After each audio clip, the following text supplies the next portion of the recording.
going on, family? It's your host, Sean. I'm not joined by Damien today, but if you didn't know, now you know. I'm completely unqualified and uninterested in providing you with financial, social, legal, or life advice. And so today, what I want to talk about is a few videos back. I've been talking about that I thought inflation was going to go higher. And I just kind of we got the new CPI numbers for the month. I wanted to give you all an update on food prices, what's currently going on with bird flu, provide you with some information about what goes into what you pay at the pump and the future predictions of oil prices. So all things that, are important to each and every one of us. And if you haven't watched some of our past videos over the past few weeks, we were actually ahead of the curve on a lot of these larger channels, kind of telling you about the unrest that was going on overseas, what we kind of expected with this food crunch when it came to cooking oils, food prices, things like that, specific inputs. So check them out if you haven't. So like I said, the new CPI report came out.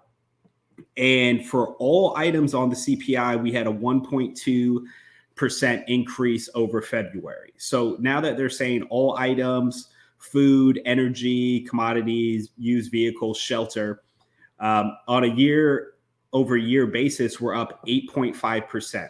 So that's an 8.5% increase of higher cost on average. Whether you believe that number fully, that's up to you. I know I personally feel that the numbers are closer to 20% for us. Now, in this CPI report, they were talking about food. So the index for meats, poultry, fish, and eggs has increased 13.7% over the last year, as the index for beef rose 16%. Now, the index for food away from home rose 6.9% over the last year, which is the largest 12-month increase since December of 1981. Now, I wanted to also provide you all with some information. This is from the USDA.gov's website, and this is one of their dairy reports that you can check out. So they're saying right here that the March CPI for all foods is up 8.8% from 2021. So that's for all foods.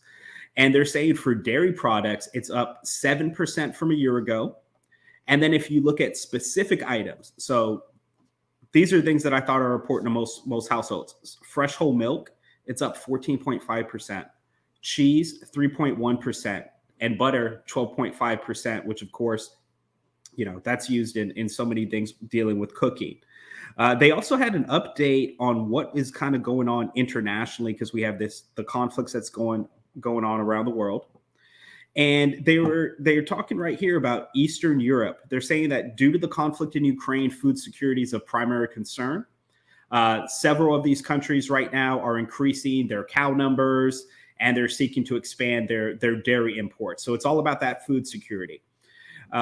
They said, in addition, according to various online sites, approximately 70% of Ukraine's dairies are still operating, providing dairy products, which is really good because we know what's going on over there, or, we think we know what's going on. So at least 70% of their dairy output is still functioning. But those European countries are getting increasingly worried, because as the conflict goes on longer, as infrastructure continues to get destroyed, other countries want to import more food, because that's going to create a large influx of refugees. And in order to feed those people, other countries are going to have to rely on each other more. So you're going to see an increase of people bringing in more and more food from other countries. Who knows? The United States we might export more, which I'm sure we are, because I know we're doing that with energy, but you might see more exports of our dairy products and things like that if we can get it over to them, and just to be able to help them out. Now, I wanted to give you all an update on bird flu, because if you check the past video that we did about 2 weeks ago, at that time, they were basically saying that bird flu was in 17 states, okay? So now that's actually expanded. It's officially in 23 states. So a list of those states is going to be Kansas, Minnesota, Michigan, North Dakota, South Dakota, Wisconsin, North Carolina, Indiana, Colorado, Wyoming, New York, Nebraska, Iowa, Texas, Maine, Missouri, Illinois, Delaware, Connecticut, Virginia, Georgia, and Florida. Actually, that's 22 states, but I know currently in Georgia, they have found the bird flu in some eagles. It's been killing some of the bald eagles. So it's starting to spread. I found an article here from Reuters, bird flu, Ukraine war pushes egg price higher worldwide. Now, some of the things that I found interesting when they're talking about this is if you look, they were talking about 2015, right? Because that's the last time, 2014, 2015, that's when we had that big outbreak of bird flu. We had to cull, I believe it was over 15 million hens at that time. So now they're saying already bird flu has wiped out more than 19 million egg-laying chickens. They're saying this is the worst outbreak since 2015. So we've already eliminated 6% of the United States flock right now. And this is still in the beginning stages. Like things are still spreading. They're saying that in France, meanwhile, is suffering its worst outbreak ever, in which about 8% of egg-laying hens have been culled. So they've already had to kill 8% of their flock right now. They're saying that egg prices, producers said it's expected to stay elevated. Of course, when the prices of eggs go up, you also got to remember about all your baking goods. I provided you guys information where it's also going to lead into paints and shampoos and lotions and things like that, okay? Now, to go back to the states, they're just talking about what's going on in Nebraska. And then when we get to the wholesale prices, they said wholesale prices for large eggs in the U.S. Midwest topped at $3 per dozen in March and reached the second highest level ever. So those egg prices are up 200% from a year earlier on the spot market. So that's a 200% increase. That's a price increase that the regular people are going to have to eat. We have no choice. Now, there is a difference between what happened in 2014, 2015, and what's happening now. So here's an article from the Washington Post. So currently we are above and beyond the rate of spread we saw in 2015. Last time, 81% of the cases were in the 4th and 5th month as the outbreak exploded. What chicken egg prices did last time affected the market for years. So people paid higher prices. It wasn't transitory.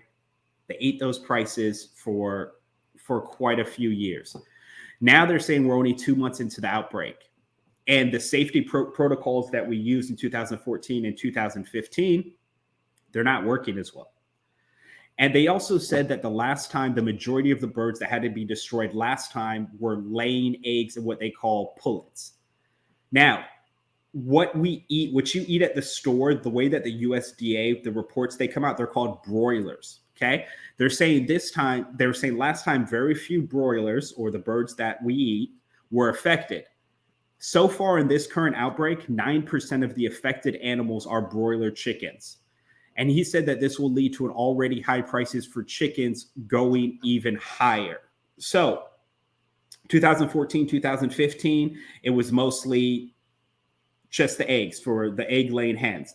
Now in the meat that you actually eat, what they call broiler chickens, those are starting to be affected by the bird flu. Now we're at the very beginning stages. So just kind of keep that in mind. Now, just keeping up on the theme of food prices, right here is the Food and Agriculture Organization of the United Nations. So they have a World Food Price Index. So I just wanted to show you all what's going on for some of y'all domestically, if you're stateside, and how this is also affecting people all around the world. They're saying right here that the Food Price Index is up 12.6% from February. So almost 13% worldwide, the price of food has increased for people. They said this has made a giant leap to the newest, highest level since its inception, since 1990. So since 1990, this is the largest jump that we've had So over 30 years right now, this is the highest increase.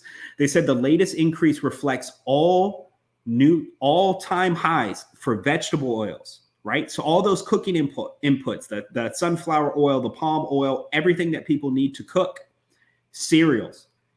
The world is dependent on grains. People are dependent on grains, wheat. That's how we feed the world. Meat, sugar, and dairy, all of that is increased. So all the most important staples are grains, our meats, our cheeses, our milks, and everything that you have to cook. It has gone up. They said for the cereal price index, it's up 17.1%. 17.1%. Vegetable oil, it's up 23.2%.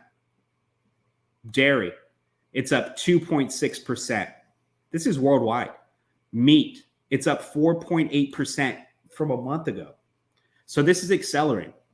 It's getting worse and worse and worse. And it doesn't seem right now that the conflicts that we have going on are getting better. I haven't seen any peace deals brokered. So people are going to have to eat these costs. And a lot of these other countries are a lot more likely to be put in a position of instability than we are. Now, the other thing that I wanted to touch on was energy prices. So if we go back here to the CPI, energy in March, it went up 11%.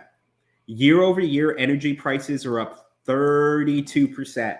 If you remember from my last videos, I said it was a guarantee that the CPI was going to go up. There's no way. There's no way. So I wanted to share with you all what's going on with gas prices. So the national average right now for gas prices is $4. Okay. Now, if we look a year ago, the national average, this is the United States, was $2.86. Current average is $4. Now, if we look at diesel, the current average is $5.02. A year ago, it was $3.07. So this has been a very big jump. Now, I know I was kind of confused about when I go to the pump, what am I actually paying for? So I had shared with you all in a video that the crude oil impacts the price that you pay at the pump. But here's a breakdown.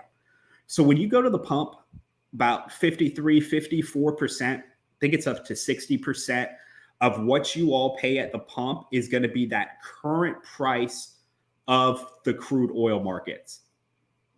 16.4% of what you pay at the pump are your taxes. So that's why when you heard about some of these states saying, hey, we're going to give people gas rebates or we're going to take this away, that's money that they were already taking away from you in the first place. That's just taxes alone. You're paying basically 17%. Now, distribution and marketing, that's another 15%. Refining cost, and then in order for them to make profits, that's another 14 to 15%. So this is simply the breakdown of when you go to the pump. That's what's going on with the current crude oil markets. Everybody has to pay their taxes, what they spend on marketing and distribution, and the refining costs and the profits. Now, I've been using the EIA's website, so the Energy Information Administration's website, to provide y'all with updates on where they believe that the oil price is going. In February, they believe that the oil price was probably going to stay around, I think, $80 to $88 a barrel. Last month's report, which was for March, they were expecting it to at least be $100 a barrel. So this is their latest report that came out on April the 12th. And so right now, they're talking about the Brent oil spot price. It averaged $117 a barrel, which is an incredible increase in the price. So they expect that the cost of Brent prices will average $108 a barrel in the second quarter of 2022. So first quarter is January, February, March. Second quarter is April, May, June. Okay, so that's the quarter that we're in right now.